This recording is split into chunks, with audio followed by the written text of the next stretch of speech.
Welcome! I'm so glad you're here. I'm Gila Ross, parenting educator and coach, author of Living Beautifully, and host of the Confident Parent podcast, bringing you the content you need to bring more ease, joy, and love into your parenting so that you can show up as the parent you want to be to your children. So we are about to start with this evening's topic of talking to our kids about today's world, in events, anti-Semitism to strengthen the sense of safety and connection. That's quite the tongue twister, but that's what we're going to try and look at over the next few minutes that we have together. Curious to start off, and if anyone, you can either respond by typing it in the chat box or you can just unmute yourself and respond that way. But what was a message that you received as a child about being Jewish? Positive or negative? Just curious. One that stuck in my head was that we needed to behave extra well because people have paid particular attention to what Jewish people do. Wow, interesting. You have the responsibility even as a kid. Interesting. Okay. And I stuck with you all those years. Thank you for sharing. I grew up in New York City, and our shul was a very big shul. So it was like there were hundreds and hundreds and hundreds of people. And like to do tashlik, hundreds of us walked from the shul to the East River all together. So it was like very safe, but at the same time, we had armed guards in the shul. Like, you came in and there was a security officer, and we had swastikas painted on the outside of the shul once, and there was that, and then there was the responsibility, not that we should behave better, but somehow I don't know a time where I didn't know the Holocaust, and that was important, that we spoke up, we made sure that our voices were heard, and that we took on the responsibilities for others as well as people who are Jewish.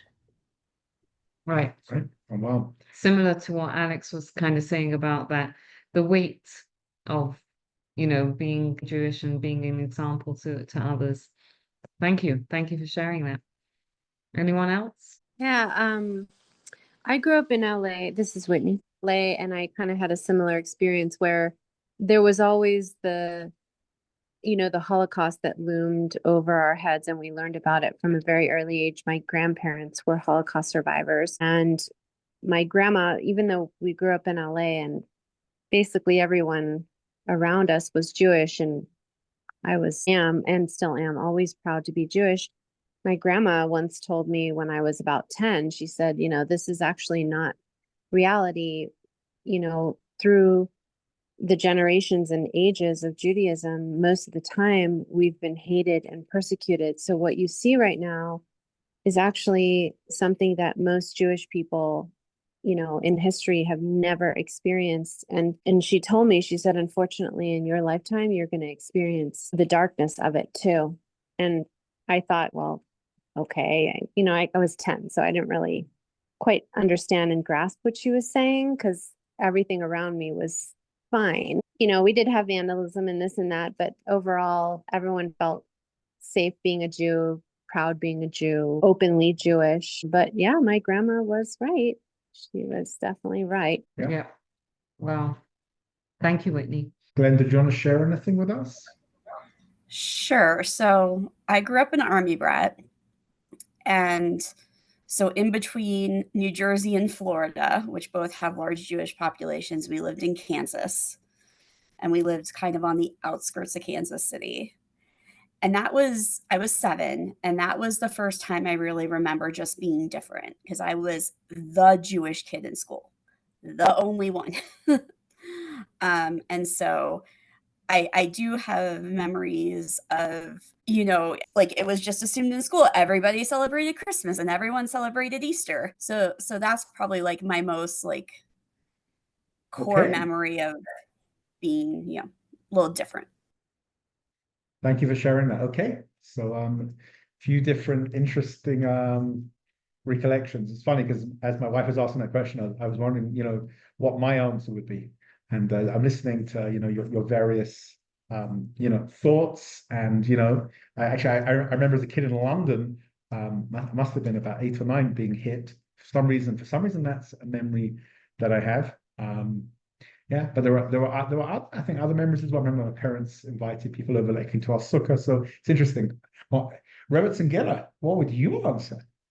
Everybody here is waiting with bated breath. Look at Cara's smile over there, to hear your experience. Thank you. So it's actually interesting because I don't know if anything particularly comes to mind at the moment of a message that I was given as a kid.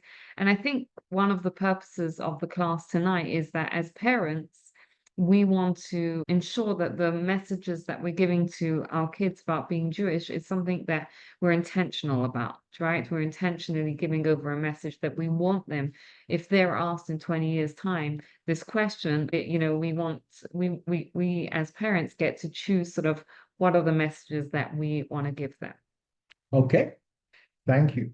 Okay, so just to sort of structure what we're going to do over the next few minutes, don't worry, not few hours, the next few minutes. I think we're going to sort of divide this into 3. The first part is I'm going to spend just a few minutes maybe speaking from the perspective of us, the parents, in terms of maybe the prerequisites and things to be, wary and cautious about. Then Robertson Giller over here will then maybe speak about specifically for the age groups. And I know in this around this virtual room, you've got quite a wide variety of ages, from very young to sort of elementary school age, ready to post bar and bat mitzvah age. So maybe you'll try and address specifically what to give over, and then maybe the most important part of all 3 will be afterwards. Maybe to hear some of your feedback, thoughts, or questions based on anything that we're going to discuss, because you're the ones who are really feeling what your kids are sort of hearing, and everything else. Again, so just a few minutes in brief about I would call it the prerequisites beforehand. So the first thing is, again, this is a famous phrase. Silence breeds confusion and fear. Often we think, am I opening a whole can of worms over here? And we in many areas we have that question, but I think we have to accept just that we have experiences from when we were kids, whether they were positive or whether they were negative or whether they were both. Our kids are going to have experiences as well, and for us to just be silent, and I'm not saying that's what we are doing, but I think in our head we have to accept there are certain things we've got to deal with, whether we want to or not. Which leads us really into the next thing, is that our kids already, I'm going to stress the word already, know more than we think. We think to ourselves, what do they know? They already know more than we think, whether we like it or not. And it's much better that they hear it from our context rather than, sort of where otherwise they're going to hear it from. We've sort of got to, be ahead of the game rather than, acting afterwards and trying to do some sort of damage control. We can give hopefully some nice perspectives over. Now, let's talk about anti-Semitism in particular, just for a moment. Granted, this is not just about anti-Semitism, but this is about in general. But let's use the example of anti-Semitism. Let's say we're talking about anti-Semitism. It doesn't have to mean we're instilling fear in them. It's about giving the history, the context of being Jewish, their roots. I saw a message that Cara put up about, where your parents came from, I think in Belgium. My father and his family were Americans, Belgium. I was one of the last boys to go out back to the US. Right? Again, all of us probably, parents, grandparents, or great-grandparents, came from somewhere. It's different things have happened, and it doesn't, again, it sort of comes together with the silence, breathing, confusion. We sort of think, it's automatically going to lead, to fear and everything else, and I better be quiet about it. It really depends on, on how you're going to say it. Just 1 or 2 other things which I think are really important as well. Before we have a conversation with our kid or kids, we should process as much as we can first. You speak about verbal and non-verbal language. If we're not, sort of processed, again, there are more anxious moments and there's less anxious moments, depending on what's going on around us and in school. But, kids are probably more likely to be impacted by, our nonverbal cues, our body language and so on, than they are necessarily by the exact words that we use. So something definitely to take into account as well. And maybe just one other thing for now. Something that as parents we can do is we can do actions. I'll give you just one or two tiny examples, maybe even things we did in our Sunday school. And for those of you who are not so familiar with our Sunday school, of course, Cara, you had you were involved with the Sunday school for years. Glenda before our time, Whitney, Alex, and anyone else who's listening. Something that we did after October the 7th, we did different projects. For example, there was that beautiful thing where they packed a suitcase with goods that somebody was taking to Israel. If you do actions, it's empowering. It gives some sort of sense of control. Things like tzedakah, things like organizing supplies for the IDF, whatever it is, it can be empowering. Some sort of control. It sort of hands back to us. So that's a few different things, and there are others as well. But just in the in terms of the time that we have, I'm going to pass this on to the next thing. To Gila is going to continue from here. But really, as parents, even before we get to that point, we've got to be calm and somewhat in control. We are the adults at the end of the day, and we've sort of got to take care of our famous phrase, got to take care of ourselves first before we're going to be able to necessarily pass on what we need to pass on. I'm going to now move into a little bit more about the specifics, right?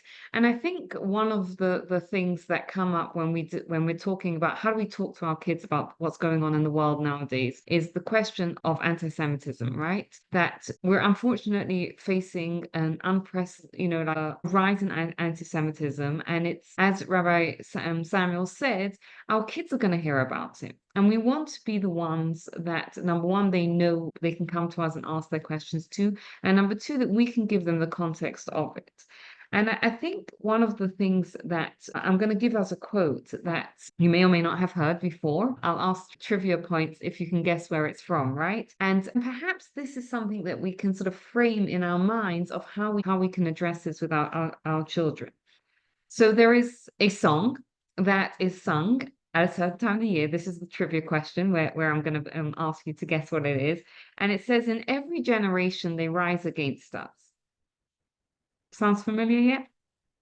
Not yet. I'm warning you, if you don't come up with it, I might start singing it. So you've been warned. You've been warned, right? Now, it's talking about anti-Semitism, right? That in every generation, someone rises up, at least someone rises up and tries to destroy the Jewish people. But the story doesn't end there.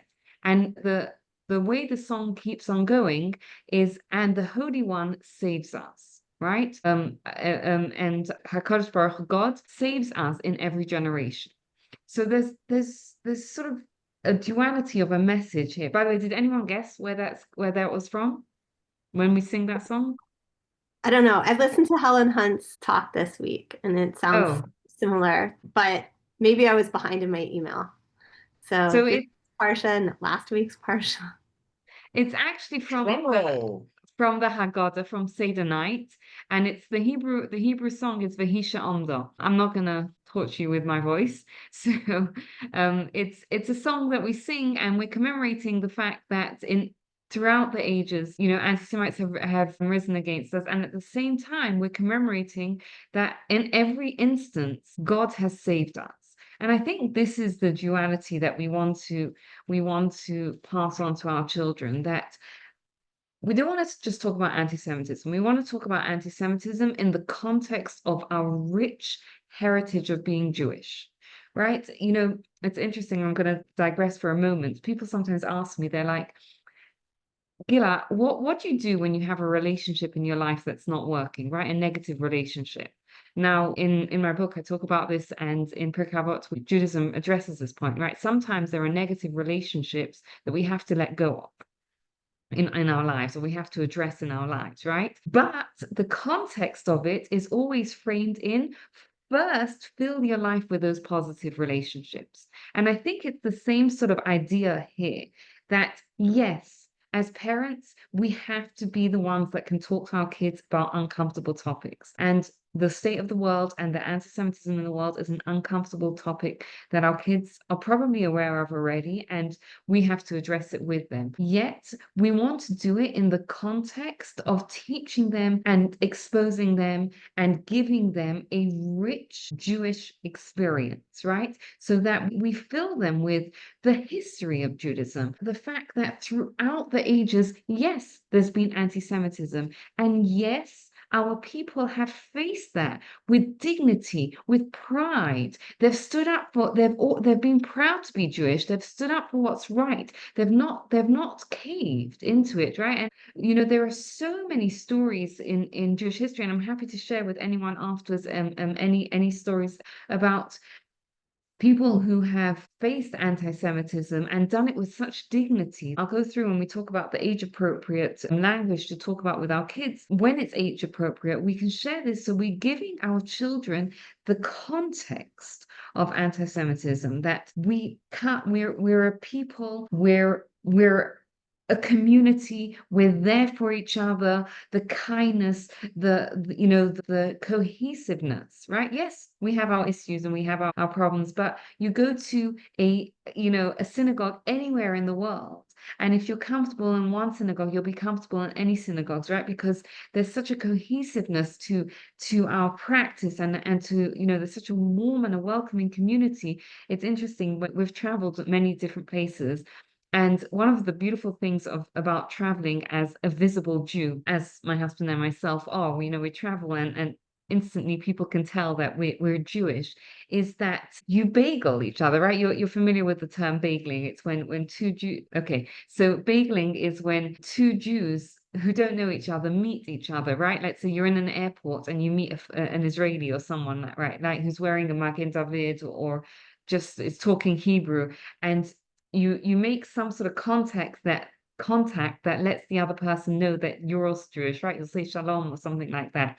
So the term is bagling. It's a beautiful thing that we have, that you can travel to Norway or to Las Vegas or wherever else it is in the world and meet another Jew, and instantly there's this like connection that you want to connect with each other. And this is part of what we want to share with our children, right? Like the cohesiveness, the beauty, the unity, the community that we have, the family that we are. And yes, and part of that and being Jewish is that we do face anti-Semitism. One of the things we can share with them is that it's not rational, because if you look through the ages, the Semites have given all sorts of um yeah, exactly, right? Then you stop and you figure out who you know in common, right? It's a beautiful thing.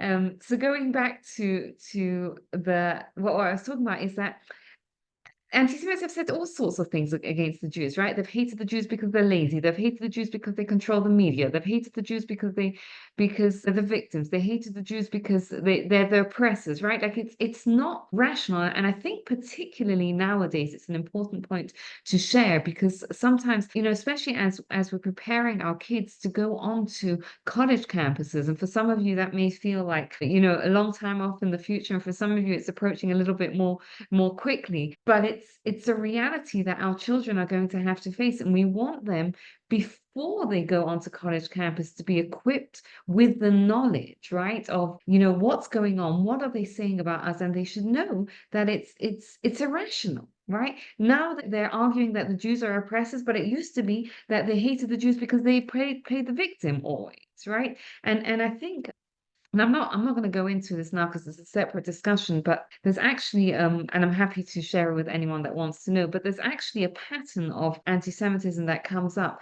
And it's important to know that it's a supernatural force, right? It's not something that's rational, and it's not something that makes sense. Why is that important for us to pass on to our children? Because we don't want them to think that, if only we were more visible as Jews, then they wouldn't hate us. If only we were X, Y, Z, then they wouldn't have hate us.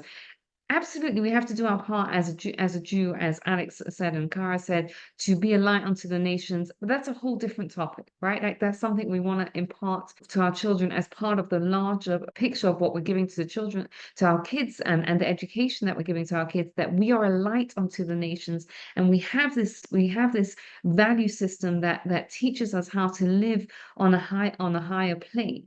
And we can share that with other people. And at the same time, we want them to be aware that anti-Semitism is not because something we are doing wrong right now, it's because it's irrational, right? And how do we respond to anti-Semitism? We have to respond to anti-Semitism by becoming more proud of who we are as Jews, right? Because it's not that they hate the Jews less if they're assimilated. It's a supernatural force that is almost there to protect the Jews from assimilation. I'll go into this in I'm not doing this justice, but I'll go into it in a little bit. And I'm not saying that we bring anti-Semitism on ourselves, but I'm going to share something very, very short. This is just for us to know that God has promised the Jewish people that there will always be a Jewish people. And if I were to ask you all, what's the greatest threat to Jewish continuity today? What would you tell me? Diluted. Sorry? It's assimilation. Yeah. Yeah. I see we have a few answers. Assimilation, right? It's scary to recognize it, but we are the greatest threat to Jewish continuity, right? The threat of assimilation is the greatest threat of Jewish continuity. Now, what anti-Semitism does, and again, this is a much wider topic, which I'm happy to go into another time, is that it almost makes us that be unavailable to us, right? And we see that, right? When those spaces become anti-Jewish, we don't feel welcome anymore there. And then we have to become more Jewish again, which doesn't mean that we bring anti-Semitism upon ourselves. It's again, there's a history in how anti-Semitism, the rise and the ebb and the flow of it, and how it works in Jewish history. It's just fascinating for us to understand that it's an irrational thing. It's not like there's something that we as Jews are doing that antagonizes anti-Semites, because it changes all the times, right? But what we can do in response to that is dig into our Jewish pride, right? Our Jewish practice, our Jewish continuity, because that is our response to that is our response to anti-Semitism. So these are kind of some of the things for us to bear in mind before we start talking to our kids about it. Any thoughts, any questions before I just do a little breakdown of how to deal with it in different age, talking about the age appropriate discussions. Okay, so I'm just going to work from really young to the older kids, right? So from early elementary school, right, which is probably ages something like 4 to 7. We keep it simple at that age, right? You can tell them things like, some people just don't like others because they're different, and that's wrong, right? Call it for what it is. They don't like us because we're different. They don't like us. Sometimes that happens. People don't like other people because they're different, and that is wrong, right? Make sure that we're calling it out and that it's wrong, and we can focus on how we can be inclusive, right? We can be inclusive of others that are maybe marginalized. Maybe there's, people, get them to think about people that don't get invited so much or whatever, and how we can focus on kindness and standing up for what's right. This is for kids that are really young. As they get older, let's say ages 8 to 11, then we can give a little bit more detail. Right. And again, it depends on know your child, know how sensitive they are. And we can give them stories of Jewish history. Again, I would balance it with the stories, with the positive stories as well, as well as some of the history about anti-Semitism. And we can introduce the concept of standing with pride, right? That how we can respond to anti-Semitism with pride, right? With, again, what we said is that it's irrational, right? It's not that we're doing something wrong. It's irrational. They hate us because we're Jewish and we're different, and therefore let's be proud to be who we are. And that, again, is part of the wider thing of how we teach our children to be proud of their Judaism and excited about their Judaism and joyful about their Judaism. Validate the feelings and reassure them of safety as much as we can, right? As much as we can, reassure them of the measures that we take as Jewish people to keep our kids safe and to keep our communities safe. So that's for older elementary age kids. For middle and high school students at this sort of age, right? The preteens, teenagers, you can discuss current events openly with them, right? Again, depending on your child's sensitivity, openly. You don't have to share graphic details, etc. But we can discuss what's going on. We can encourage critical thinking and also encourage, like, teach them about media bias, right? That not everything that's written in the media is true, right? You can point out and you can have discussions around how the media can be biased and the media can portray one side of events, and show them how that is, so that we're helping them develop their critical thinking skills. And we can empower them to ask questions about what's going on, to ask questions about how we respond to it, and also to take positive action, right? As Rabbi Samuel kind of said, like even things like sending supplies to the IDF, or being part of Jewish events, or promoting Jewish pride, like, right, help them to take and encourage them to take positive actions. Again, just remember that every reaction from our kids is perfectly normal. They might be sad, they might be anxious. It's all perfectly normal. And us as parents as well, things like HALT, halt, can really impact us. That's hunger, anger, loneliness, feeling tired. That can cause us to, halt. That can really cause stop, maybe have to take care of one of those things, do actions, things that are empowering, put us in control. And, for a conversation process, always as parents, we have to come first. And, otherwise kids are going to see through our body language if we're anxious or we're stressed. Again, silence really doesn't help anyone. And then maybe just a couple of explanations. So we have to be proactive in creating open dialogue, right? As Rabbi Samuel said so eloquently, silence breeds fear, it breeds confusion, right? So we have to be proactive about opening up the conversation and, asking them, what did you hear? How did it make you feel? Things like that. We have to model our healthy news and media consumption, right? Which means our critical thinking skills. It means not engaging too, when it's getting too much, to take a break from media consumptions, right?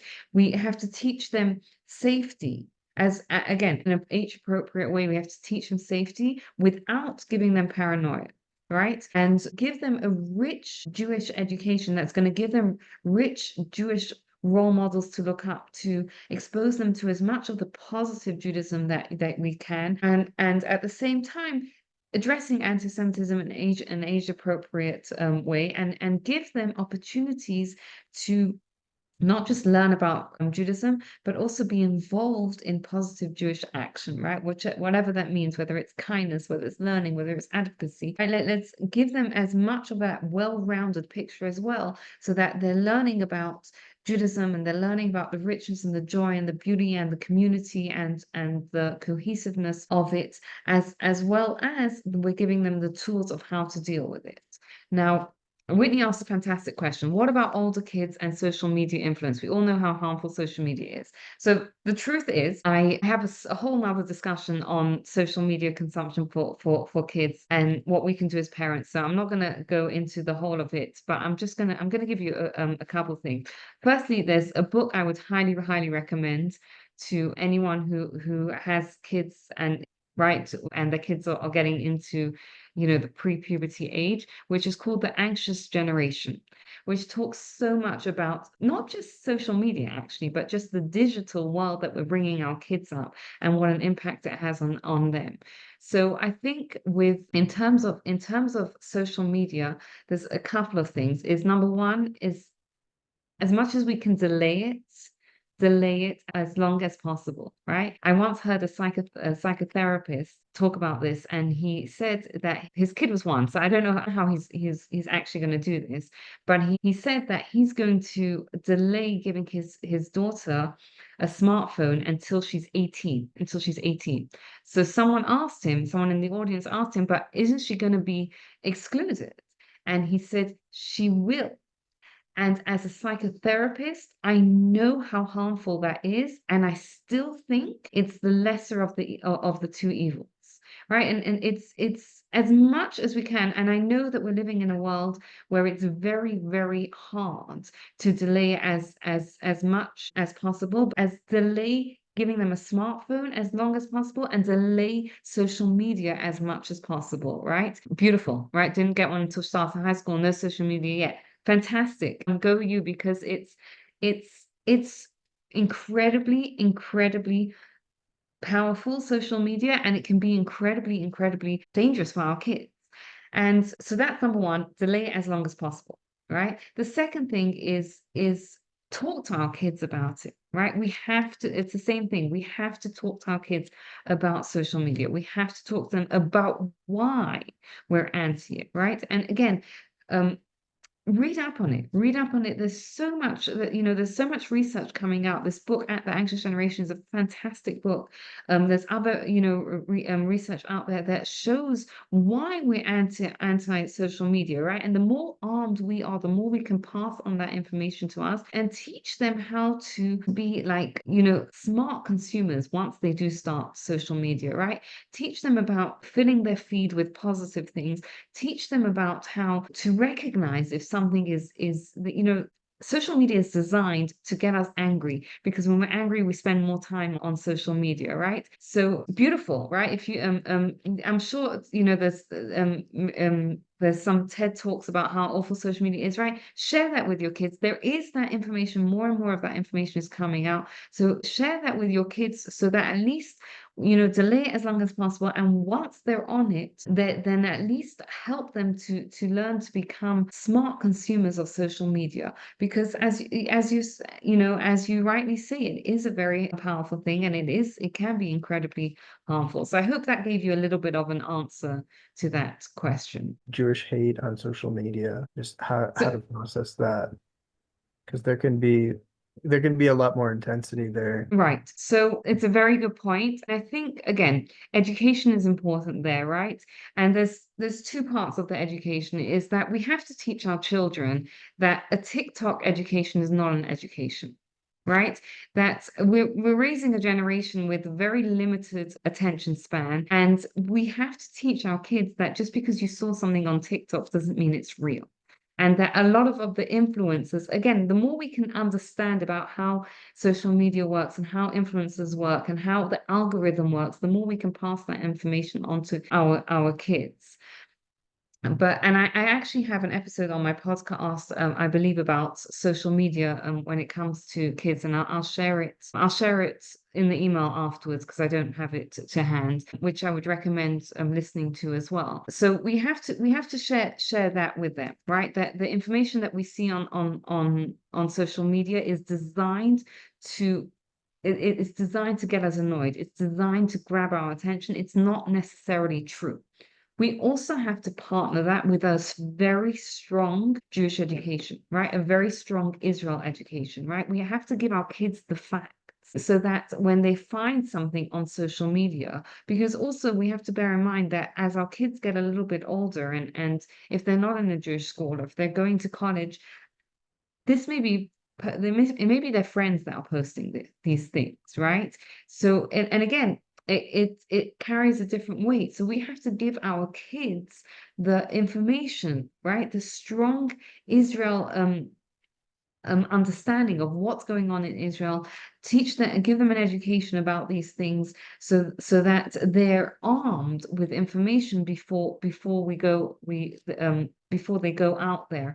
And there are also some incredible Jewish influencers that are out there that are posting a lot of really good stuff, and we should connect if our kids are going to be on social media, as much as we can, try and get them to follow these people as well, so that they can see them combating the hate and the lies that are on social media. I mean, again, the reality, we'll fall into this on some level, but the reality is not everyone out there is open to have a conversation as well. A lot of people are closed-minded. And again, that's part of educating kids as well, or ourselves. What's worth having a conversation about? You know, people are totally closed-minded and they're just gonna, you know, give it back. You got to be aware of that one as well. I just wanted to say one thing that actually, we have approximately a monthly group on Sundays to get together to 6 p.m. where we have a discussion and dinner. It happens to be that our next one, it was decided on the 27th, the topic is going to be anti-Semitism. So it's different to tonight's topic, which tonight's topic was, really how to speak in general about different things to kids, and anti-Semitism, like sort of as a bit of as a case study. And Gil touched on a bit of anti-Semitism, but we're actually going to look at anti-Semitism as a topic on the 27th, and I'll repost this. You know, there's a flyer. We'll have dinner. There'll be childcare for kids. But highly encouraged to come. Again, 27th, 5 to 6 p.m. if you're in town. Jewish experience on the topic of anti-Semitism. I think it's a very important topic for ourselves even before you get to passing it on. Okay, we're almost at 9. Maybe wish everybody a good night.